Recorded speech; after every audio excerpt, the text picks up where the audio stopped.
Вось вам 3 цікавыя факты з неймавернай навуковай біяграфіі Міхала Баброўскага. Хто гэта ўвогуле такі, спытайце вы? Гэта беларускі інтэлектуал 19 стагоддзя, славіст, арыенталіст, даследчык старажытных рукапісаў і старадрукаў. А яшчэ ён ураджэнец Волькі Вагановскай, што на Падляшшы.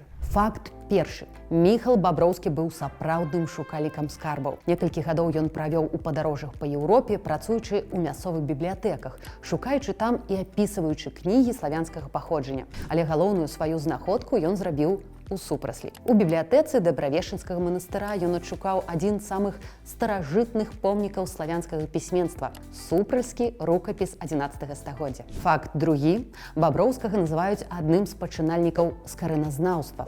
У Супраслі Міхалу трапілі ў рукі першадрукі Францыска Скарыны, якія той увёў у навуковы зварот, фактычна адкрыўшы нанова скарыну для суайчыннікаў і свету. І менавіта ён стаў першым вучоным, які вызначыў мову скарынавых кніг як беларускую. Факт трэці. Баброўскі паспрыяў узнікненню беларусазнаўства як асобнага кірунку ў гуманітарных навуках. Быўшы прафесарам Віленскага універсітэта, ён чытаў лекцыі па славістыцы і выхаваў цэлую школу вучняў, што панеслі яго ідэі ў свет. Як лічыце, не зашмат для адной навуковай біяграфіі?